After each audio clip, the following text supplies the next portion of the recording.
কলকাতা থেকে এখন মাত্র 2.5 ঘন্টায় চীনে চলে যাওয়া যায়। কলকাতা থেকে কুনমিন একটা সরাসরি উড়ান চালু হয়েছে।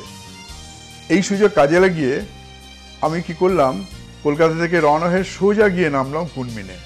আর কুনমিন থেকেই শুরু করলাম চীন ভ্রমণ। কুনমিন নিজে যে এত বড় একটা পর্যটনের আকর্ষণ, এখানে যে এত কিছু আছে আমরা কোনোদিন জানতামই না। কুনমিন এই জায়গাটার নামও শুনিনি।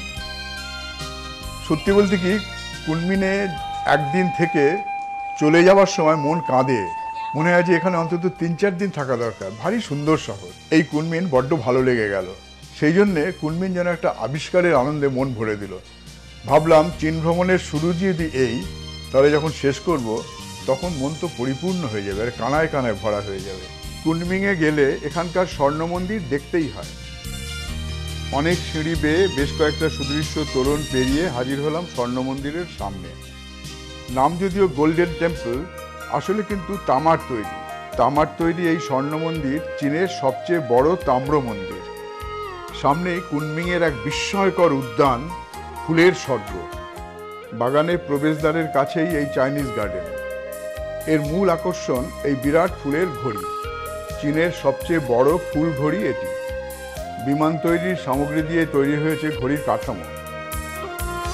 বহিরঙ্গের সাজসজ্জা সবই ফুলে। ক্রমশ বাগানের আরো ভেতরে চলে এলাম।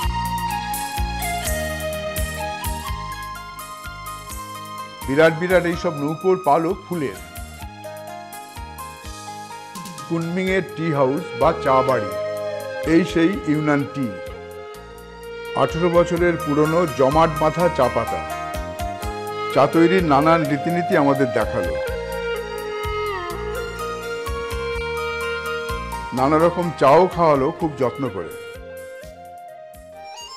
সকালবেলায় কুনমিংয়ের পাহাড়ি পথ দিয়ে চলেছি, যাচ্ছি স্টোন ফরেস্ট দেখতে। জলাশয় পেরিয়ে এবার পাথরের রাজ্য। 400 বর্গ কিলোমিটার জুড়ে এই পাথরের জঙ্গলমহল। আনুমানিক 27 কোটি বছরের পুরনো এই স্টোন ফরেস্ট। ত্রয়োদশ শতক থেকে ষোড়শ শতক পর্যন্ত মিং রাজত্বকালে এই পাথুরে জঙ্গল ছিল পৃথিবীর প্রথম আশ্চর্য। কুনমিন থেকে চলে এলাম বেইজিং, চীনের রাজধানী আর দ্বিতীয় বৃহত্তম শহর।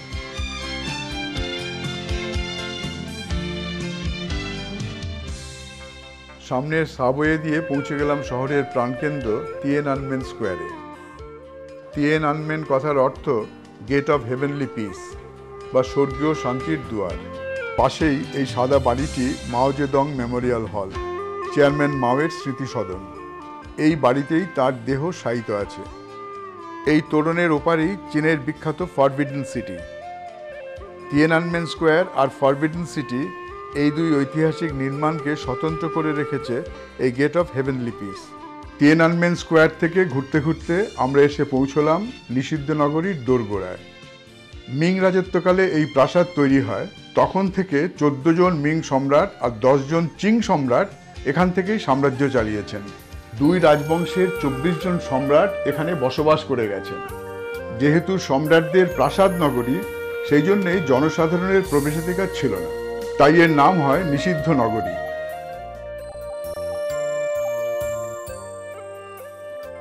চীনের প্রাচীর যেন এক জীবন্ত ঐতিহাসিক জাদুঘর। চিন্টু পাহাড়ের ওপর এই সুদীর্ঘ চীনের প্রাচীর, গ্রেট ওয়াল নামে এটা এখানে বিখ্যাত। মঙ্গলদের হাত থেকে দেশকে রক্ষা করার জন্য চীন দেশের উত্তর সীমান্ত বরাবর এই দীর্ঘ প্রাচীর। অনেকগুলো সিঁড়ি বেয়ে প্রথম টাওয়ারে পৌঁছলাম।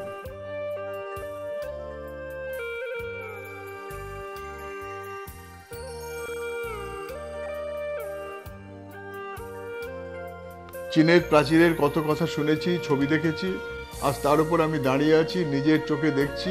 এ এক রোমাঞ্চকর অনুভূতি।